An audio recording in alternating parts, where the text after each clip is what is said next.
Alright, so we're going to jump into Cinema 4D and we'll make a new scene, all that. So the first thing I want to do, if I'm going to be recreating this bottle, so if I'm going to be recreating the shape of this bottle, I want to import this into Cinema 4D, and I can do that by switching to my front view, and on my front view, is it Shift V?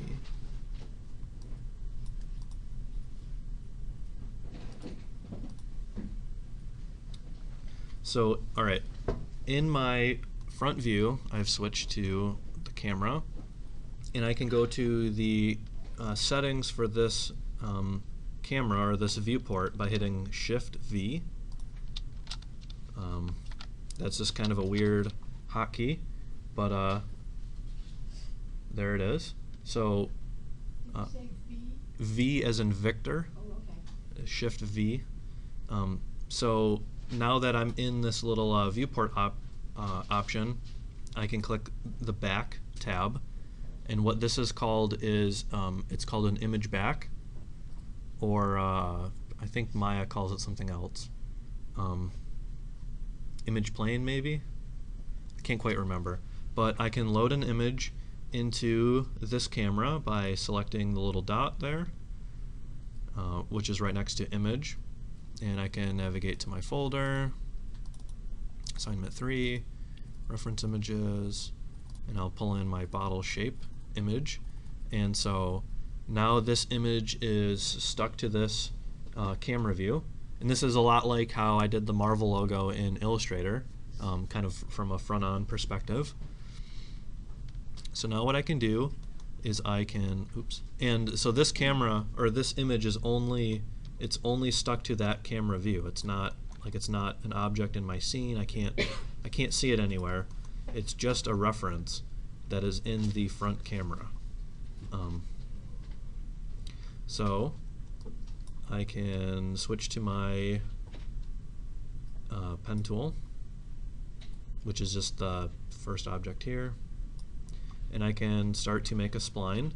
And again, just like how I traced the Marvel logo for the last assignment, what I can do is just kind of zoom in and start down from the bottom. Now, what I'm going to do is I'm going to draw the shape of this spline. I'm going to draw half of the bottle, and that's an important detail. I'm going to draw half of it. And I want to, in this case, start at either the bottom or the top. And again, that's important because what we're going to end up doing, and you'll see pretty soon, is we're going to make this two-dimensional path, this spline that we're about to draw, we're going to turn that into a three-dimensional shape. So I'll just shut up real quick and draw this out. And now this is a little kind of a painstaking process. If you traced your own image, or if you traced an image for the title assignment, you'll kind of know that this isn't the most fun thing to do. But it's important to, it's important to kind of be as accurate as you can when you're doing this. And so I'm just, the pen tool operates, much like the pen tool does in the Adobe programs. So I'm just going to come up towards the top here, start modeling the shape, and I don't have to be exactly correct. I can always edit this later. That's kind of the beauty of, it's kind of the beauty of doing this in Cinema 4D using the Spline tool is we can always edit this.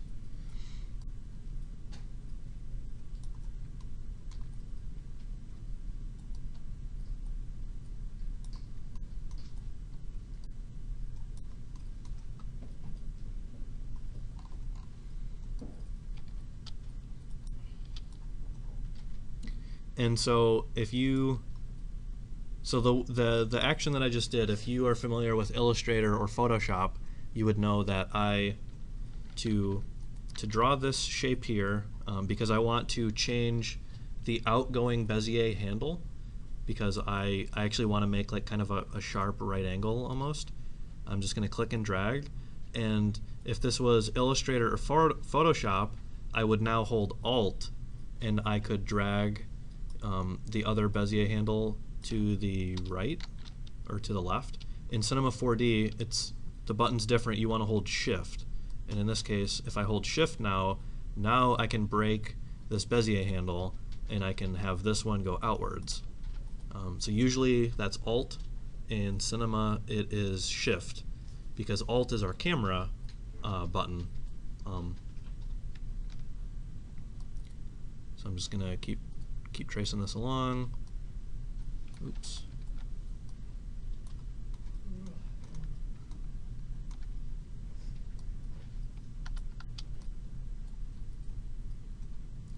Actually, I'm gonna model the bottle cap separate, so I'm just gonna kind of wing it for the top of the bottle.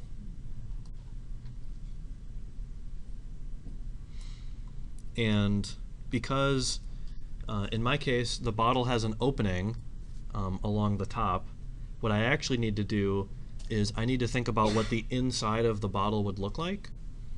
I don't want to, in this case, I don't want to just trace along here and then just call this done, because what will actually happen is, I'll show you, if we take our half of our bottle shape and I make this into,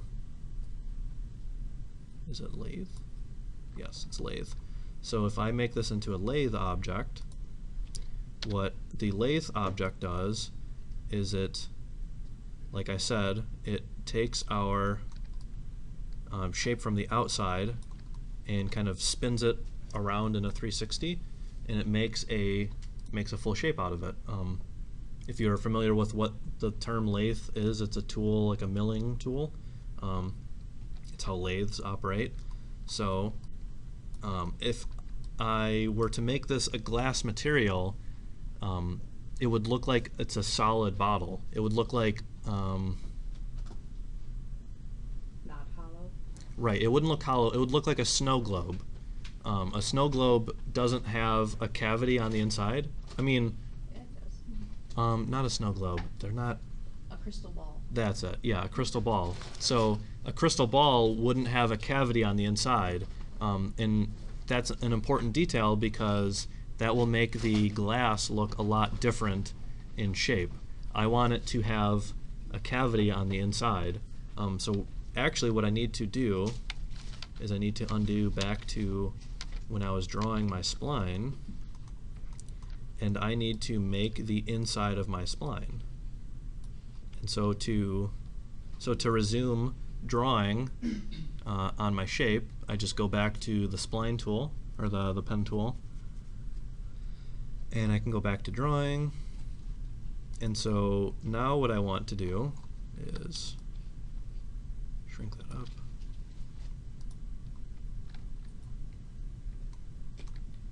And it can be a little tricky to figure out exactly what the size on the inside of this should be, but I kind of just know that from doing this a bunch of times at work that I can actually kind of follow this dark kind of shadow along the side to use as a bit of a reference. So I can just click through here.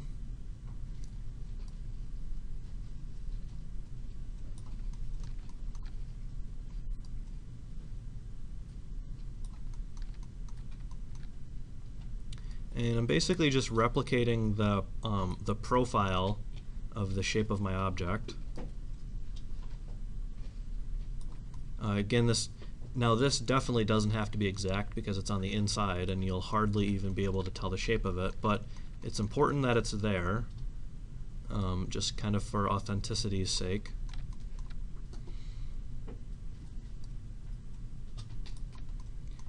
And I know that the insides of the bottom of a beer bottle is actually bowed upwards, and that is just kind of a random fact but it's important, little details like that inside of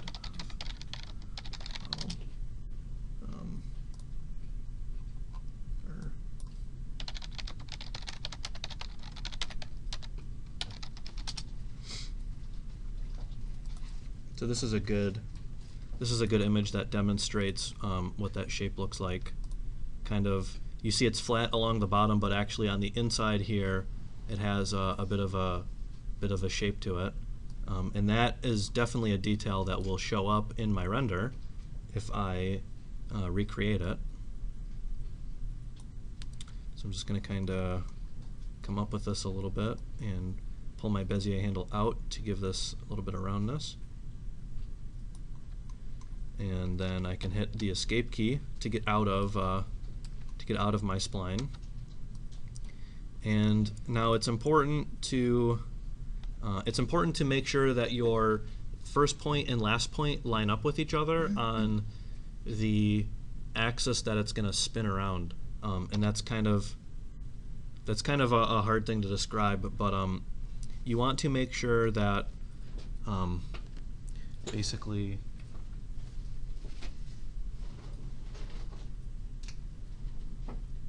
those 2 points, you want them to be directly even with each other. You don't want one to be kind of outside this way more. You don't want this case. In this case, you want these two to be perfectly vertical with each other. And it's pretty easy to do that, actually. You can just select.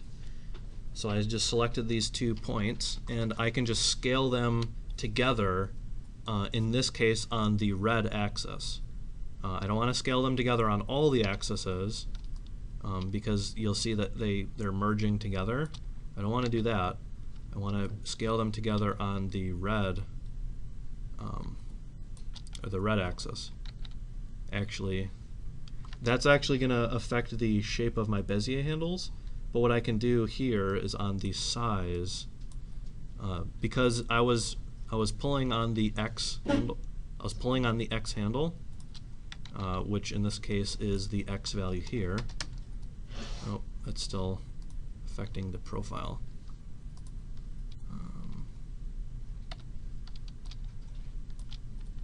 Interesting.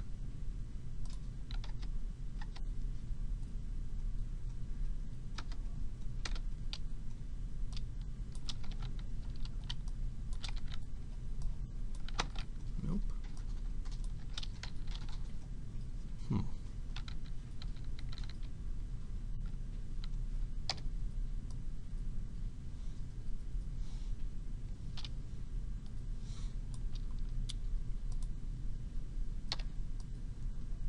There, I can round this one out.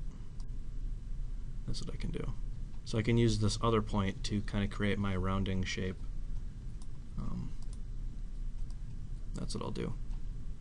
Alright, so now that I've got the shape of my bottle pretty much made, I can always edit it later if I decide to. So jumping back out to my perspective camera, and call this bottle spline.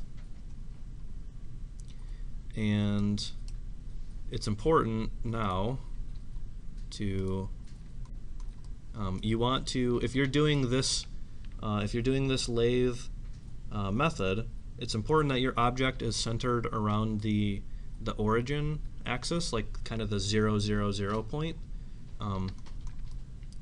And the reason for that is if I just drop this into a lathe by holding Alt, you'll see that this is like way too wide because it's actually pulling the spline as if it's all the way over here.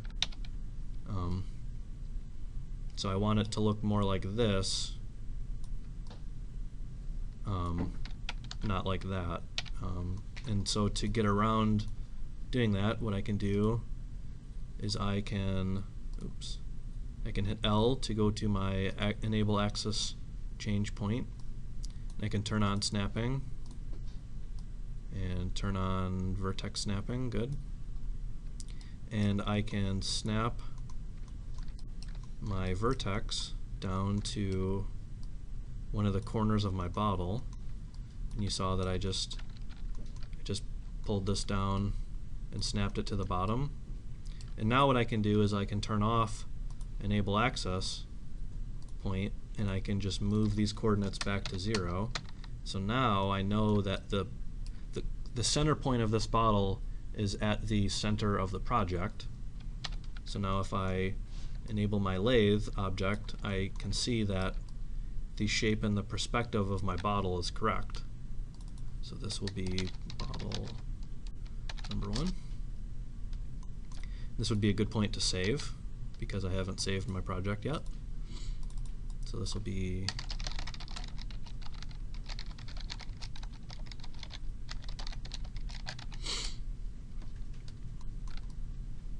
alright. So with the bottle made, that wasn't too painful of a process. Really, you just kind of draw out your spline once you get a good reference image. And then you just use the spline, or the lathe object, I'm sorry. So to make a can now, I can just look up a can. So if I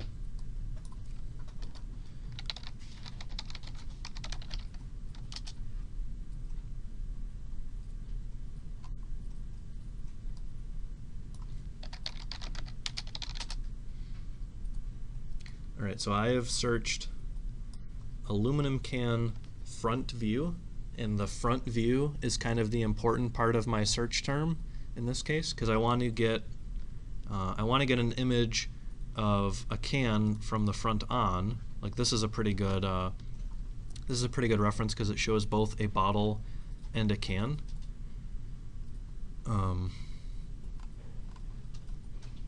So this one's pretty good. It's a pretty decent size. So I'm actually going to view this, and I'm going to pull it into my reference images folder. Can shape.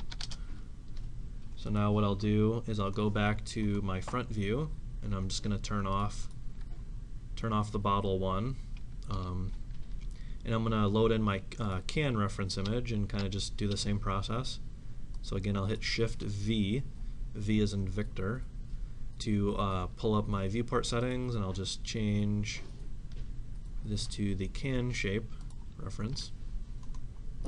And I'll just draw this real quick. So go back to my pen tool. And in this case, it's actually kind of showing the bottom of this can with a little bit of roundness.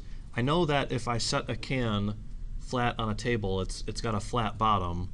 There's like actually a little bit of perspective to this image, because you can, if you think of the front of the can would kind of be a little bit closer. So I don't want to trace this exactly in this case. I want to kind of just trace along. I would rather want to just trace along the bottom.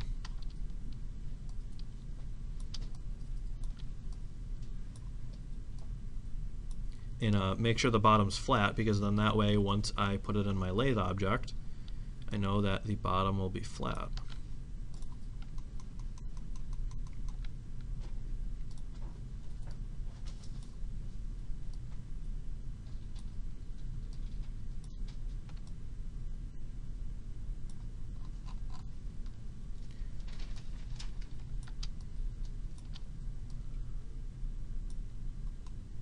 Oops.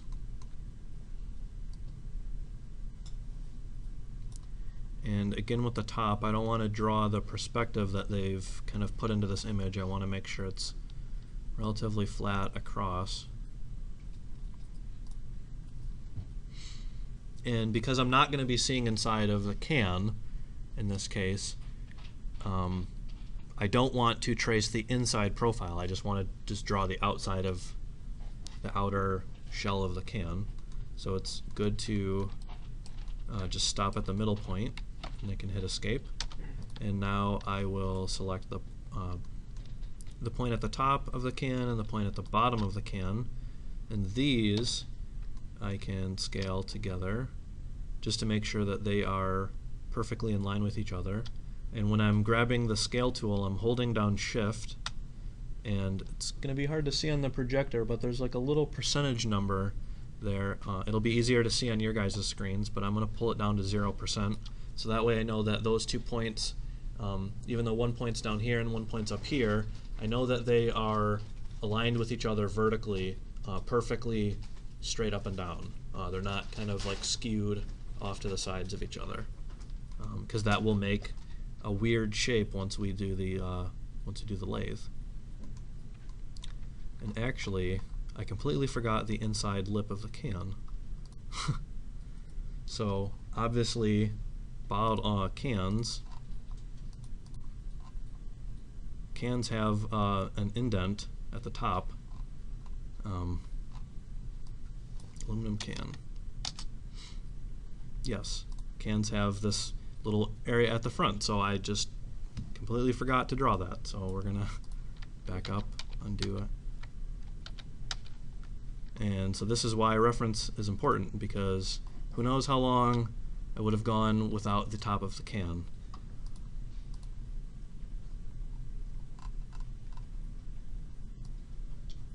So I'm just going to kind of wing this, because I don't know exactly how tall it should be, but I know that there is like a tiny little indent. Oops. Very, very little tiny indent along the can, kind of where that little like kind of corner thing. Just kind of catches in there. Yeah. Yeah. It's where the little drops collect. You know what I'm talking about. Yeah. So we'll just try something like this now, and I can model the little hole and the pull tab. I can model those separately, but the point of the lathe command is to just get the general gist of the can. And probably the bottom would have an indentation too, but in this case we won't be seeing the bottom of the can, so that is a good way to save time and to be a little bit more efficient if you're working on a deadline. If there's something that you won't be seeing, you don't necessarily have to model it in some cases. So now I will scale together these 2 points, because you can see might be a little hard to tell, but if I kind of accentuate, you can see that they weren't perfectly aligned. So if I pull them down to 0%, and then I snap, enable snapping, and move my anchor point, for my spline, and then punch in all zeros to get that back to the origin point. Now I can drop it into a lathe, and that looks pretty much like a can from the outside. It looks very can-like, ignoring the bottom. But we've been fooled. It's full of aluminum. It is. All the way.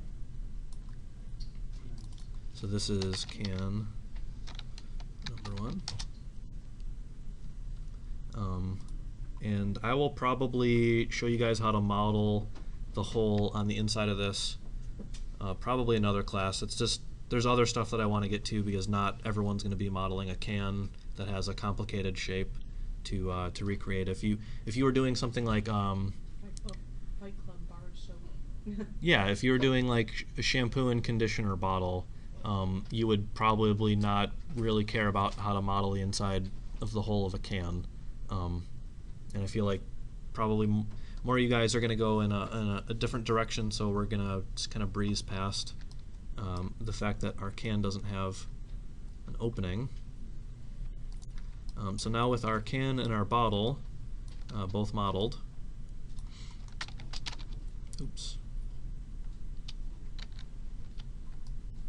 what did I do? What are you doing?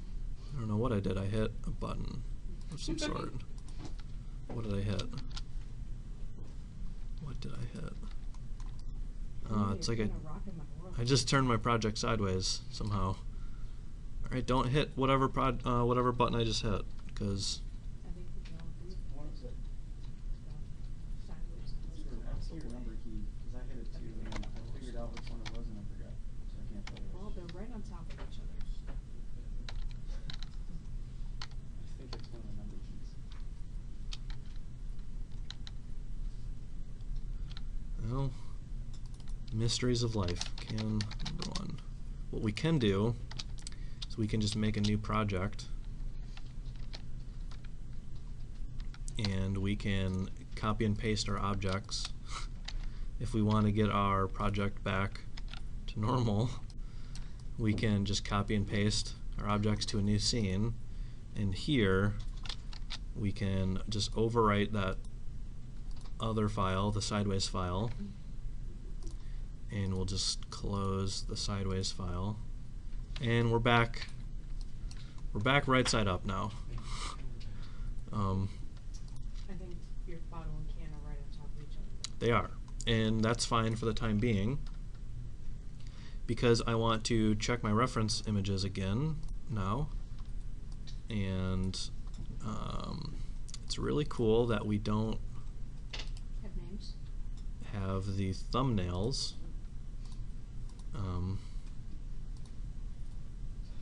because I can hit large icons. So I think,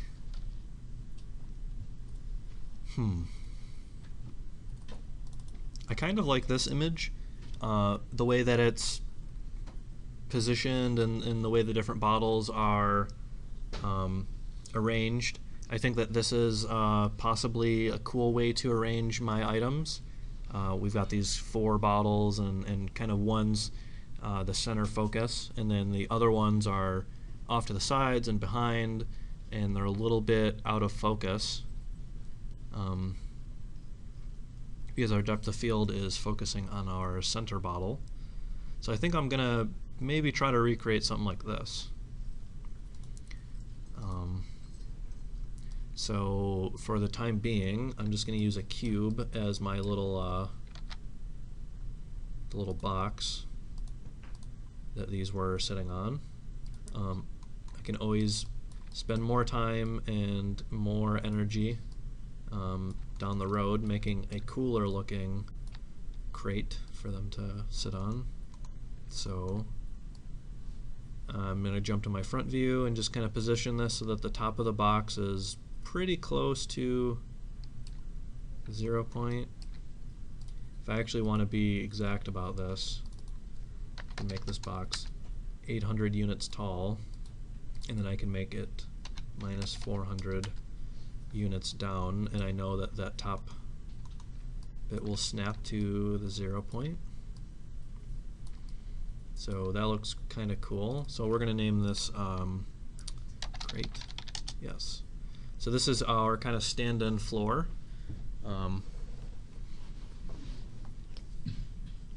Some of you actually will want to make a studio, like a backdrop, because a studio backdrop is probably the most common can I find an image? Yes. So a backdrop like this, if you've taken one of the photo classes, you'll probably be familiar with, oh boy, pop-ups. You'll be familiar with kind of a setup like this, a Dropcloth. So real quick, actually, you can model a Dropcloth like that using a very similar process to the lathe. If you just kind of take your pen, and if I look at this kind of on an angle, this is actually a really awfully tiny but perfect example if it loads. Nope, okay. So this, the kind of shape of this going straight up and down and curving and then coming flat out, this is a very good example that will tell me the exact shape that I want to draw. So if I kind of just draw off to the side, and then draw this, and then draw that. Oops. Stay in the same camera. And then draw something like that. And then hit escape. What I can do with this is, so now this will be my Dropcloth spline. Is this loft?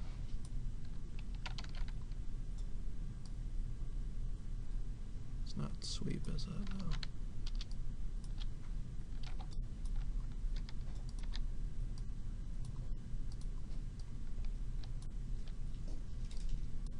There we go. So what I did, I used the Loft object, and what the Loft object does is it takes, or it makes a shape out of one spline starting with another spline. So I just duplicated the spline that I drew and kind of pulled it off to the side, as if you think of the far left and right edge of the Dropcloth. And then the Loft object just makes a piece of geometry out of those. So this will actually probably be a good background for my scene. So if I Dropcloth Loft, I can actually just kind of move this. Oops. If I jump into my front camera and figure out what I'm doing.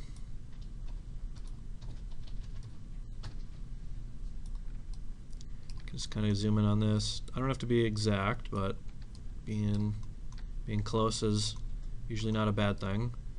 So just kind of get this into position, and I'll turn my my display lines on, so it's just a little bit easier to see everything. All right, so we've got our Dropcloth and our crate, and What were the hotkeys you used to turn on the lines? oh, all right. So we know the M menu for modeling, Mm-hmm. and we know the U modeling for selections, but For using. yeah, for the viewport settings, the button is N, and so this is why knowing the names of all these different things is not super important, but if you know that the top one that you usually use, which is Gerard shading, and then the Gerard shading with lines is NA and NB, so I can switch between NA, NB, NA, and B. Alright, so with these two objects, the Dropcloth and crate, kind of in place, I'm actually just going to make a protection tag.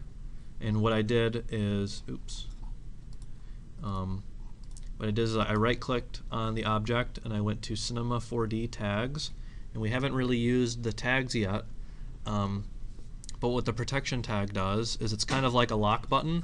If you think of it, you know, you can lock layers in Photoshop so that you can't move them and you can't disrupt them.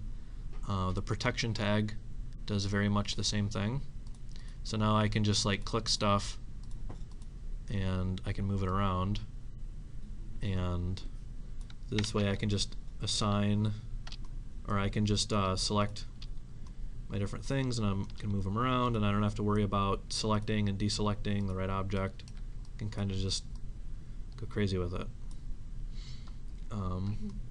So Is it fully locked, or can you do stuff? you can edit it. So if you select the lock, you can, so P is position, S is scale, and R is rotate, and you can do like lock and limit.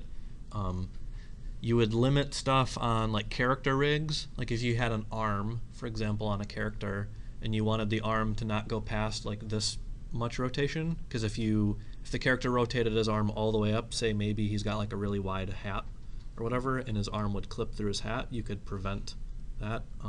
That would be a use for the limit button. And then you can check these things on and off if you'd like, but just for the time being, I'm going to leave all the default settings on the lock, so that way I can just click my stuff and move it around. And it doesn't matter if I click the wrong thing or whatever. So positioning my objects. So if this is my crate, I know that I want four objects if I want to recreate this. So let's make 4 objects and just kind of play around. I'm going to use instance objects like we used before back in the desk scene, because this way when I start making material changes, or if I edit the shape, for example, of my my can or my bottle, I know that if let's say that I want to make this a shorter bottle, I can just scale the one and it ends up scaling both. And that'll be handy when I go back and model the opening for the can. So we're just going to use some instance objects real quick. Can number 2, and I want to be real diligent on labeling my stuff.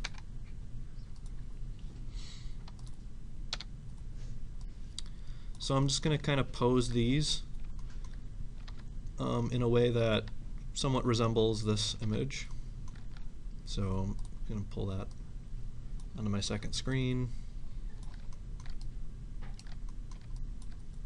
So I probably want my center object to be one of the bottles, and then maybe make one of the background ones the other bottle, and then maybe pose the cans like this.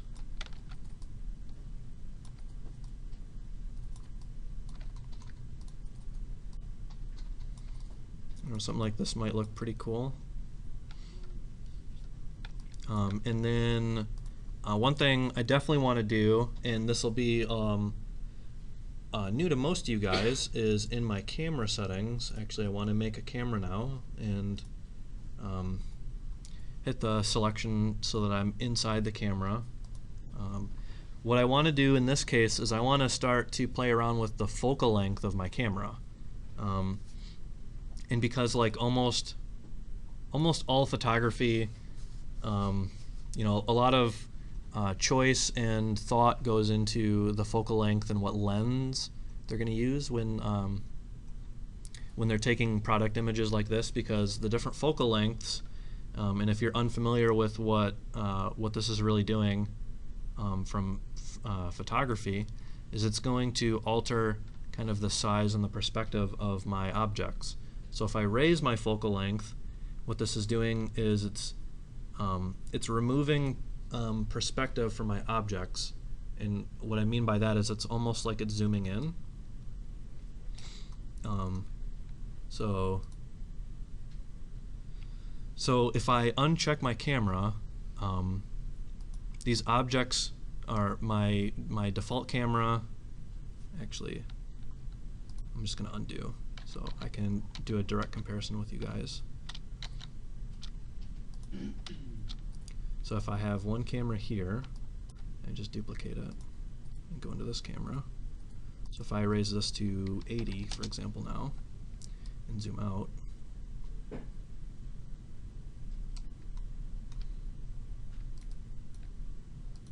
so even though the bottles in this case are almost the same size and almost the same perspective, you can see that the background, how much of the background and how much of the crate we're seeing is different, because these two cameras have different focal lengths.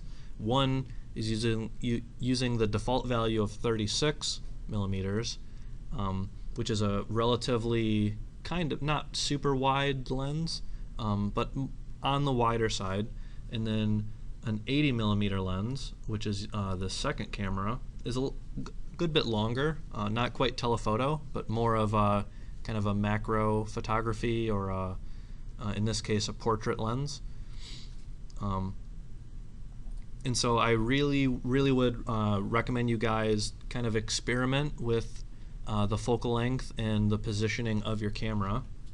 And in this case, we're kind of on a little bit of an angle. We've got this super sweet Dutch angle action going, because that makes all photographs better, totally. And I can do that same kind of rotation by coming up here to the rotation icon at the top of the viewport, and this is kind of a weird thing, but if you right click and drag on this object, what I can do is I can spin my camera. So this is too much. So maybe something like this, just a little bit, a tasteful amount of Dutch angling in this case might help out my render. Just to give it a little bit more interest, and I can kind of just tweak this. Tweak the positioning of this frame, and one thing you'll notice if I raise my border opacity is this isn't framed real well. It's not like quite centered. We can actually see because this orange dot right here is actually going to be the center of our render. I'm kind of like off to the side, so if I want to center my render, I can use that dot as a little bit of a reference. And it's important now at this point in time if I set my render resolution, because this will change kind of the shape and size of my render. So I can change this from pixels to inches. I can punch in 8 by 10, oops, 10 not 100, and then punch in 300 DPI. And the clever among you will recognize that that is the same as 2400 by 3000 pixels. So we can tell that that changed this view of my render like quite a lot. The render used to be a lot more wide than it is now, and so I can actually zoom in on these quite a bit more. Should we do that before we even play with the camera then? Yeah, I would set your render resolution as soon as you make the camera, and then that way, right from the get-go, you've got an accurate representation of the positioning and the size of your scene. So this is pretty cool. This is getting there. It's good enough, I'd say. So I'm just going to delete that other camera, name this render camera. And you'll know that if I'm in my render camera, you can actually see past the backdrop. So I'm just going to, I'm going to rotate the drop cloth. And to do that, I'm actually just going to delete the protection tag off of it for a minute. And that's pretty crazy. So I'm going to jump up to the top of my scene and position this a little bit better. Oops. Kind of just center the perspective of the backdrop to the camera. So now if I jump in here, now the backdrop is perfectly centered. You're not going to see a ton of it, but just so that it's positioned properly. And then I'm actually going to pull it away from the background, so that way I know that the background is going to be a bit further away. So with all of this ready, what I'm going to do now is I'm going to group all my objects and just name this, I don't know, something like geometry. And, oh, that did something weird. I think you grouped the crate in too. Yeah, it's because the crate had a protection tag on it. So in this case, I want to get rid of that now. And geometry. So now what I'm going to do is I'm going to make just a blank white material. And I'm going to apply this material to my scene. Even before I start trying to make the label or start trying to make the glass or anything, I want to start to get a rough idea of my lighting just using a blank white material. And this is kind of, this is called a clay render or a clay pass. That's not like an official term or anything, but you'll definitely hear that term at some point. And the reason we use a clay render like this is to start to dial in our lighting. And I'm actually going to put a protection tag on the camera just in case I move it around. So with me describing the clay pass, let's start to make some lights in the scene.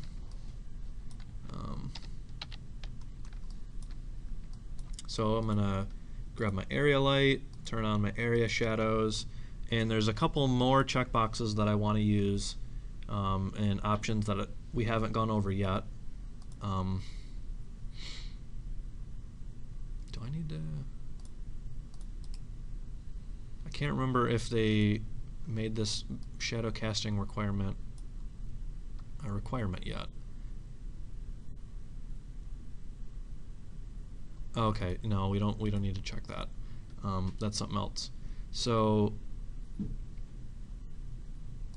what we do want to turn on is we want to enable fall off, and in this sense, because I'm going for a realistic approach, I'm kind of going off a photograph that is a real world object.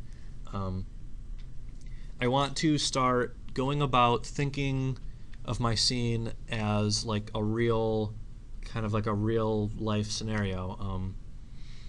And in doing that, there are certain things that you want to take into consideration to make your quote-unquote 3D scene as realistic as possible. And one of those is adding fall off to your lights, because like in this room, we've got a couple light sources. We've got the projector bulb, which is projecting onto the projection screen, and then we've got the lights in the back of the room.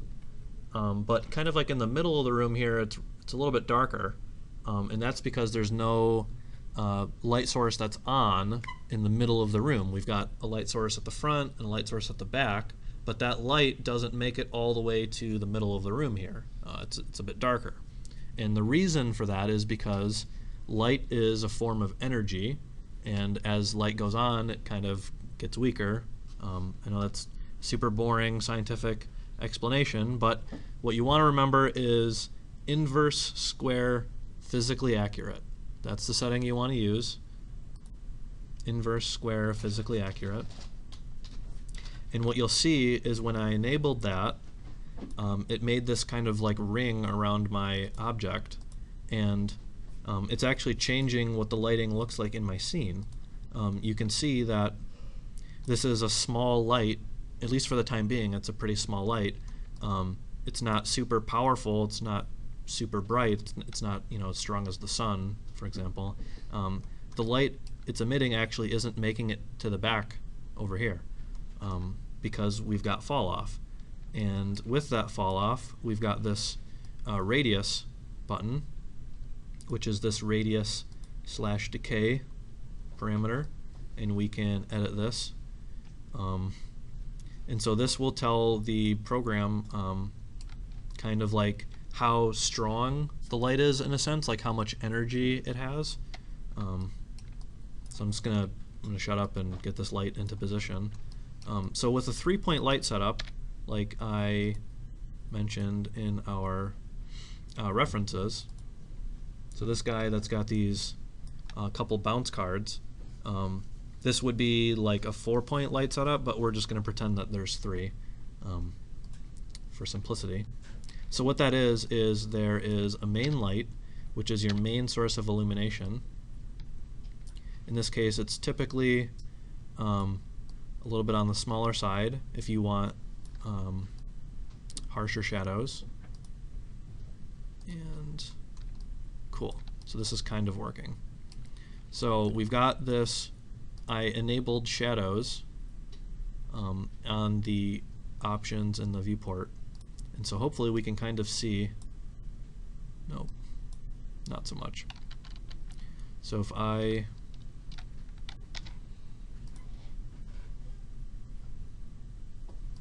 just lower this real quick so it doesn't take too long. If I render this with my lights at one setting and then another setting. So by changing the shape of my light, you can see that the shape of my shadows are a lot different between these two renders.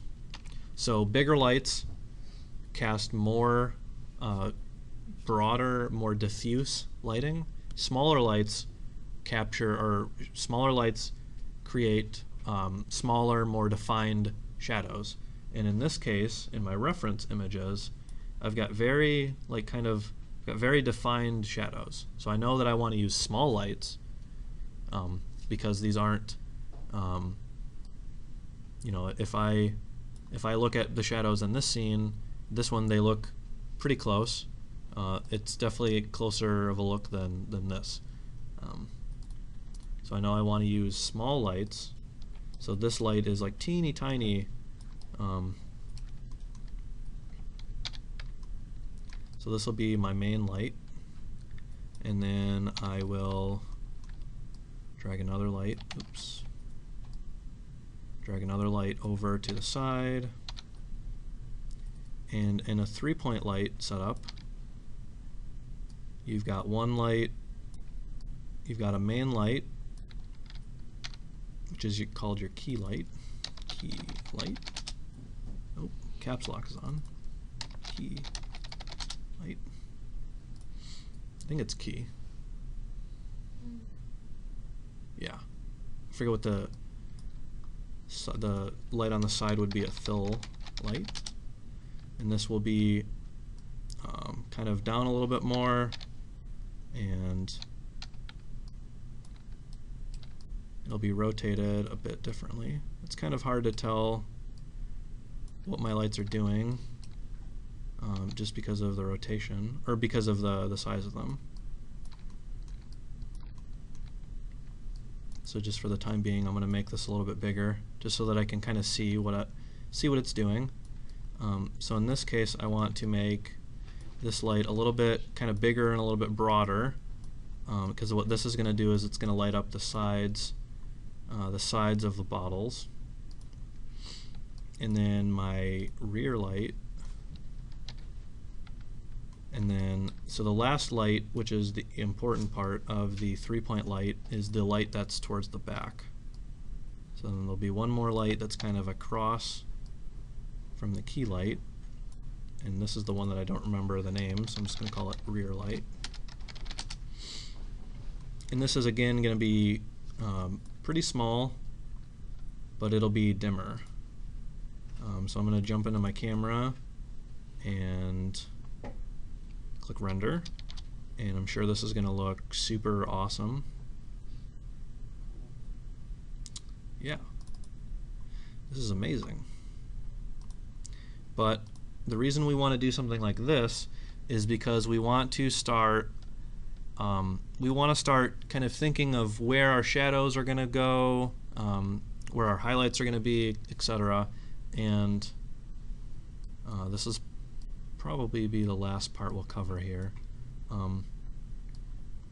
So if I just drag that off to the side, I know I need to adjust the kind of brightness of these different lights, so I'm going to kind of just pull the intensity down on these other lights and just see what happens.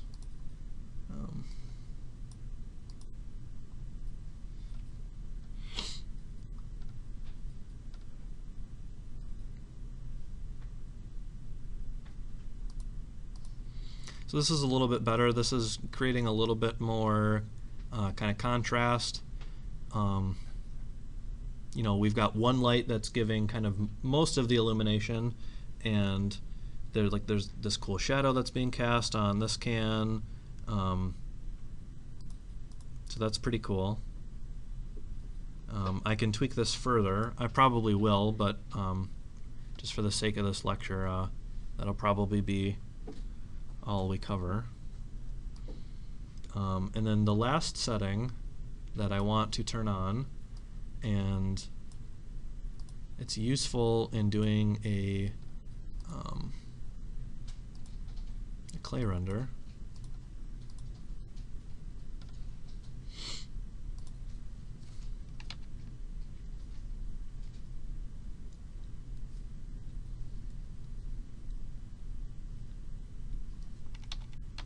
So I enabled in the render settings, I enabled an effect called Ambient Occlusion. and this was one of your guys' definitions. And what ambient occlusion does is in kind of cracks and crevices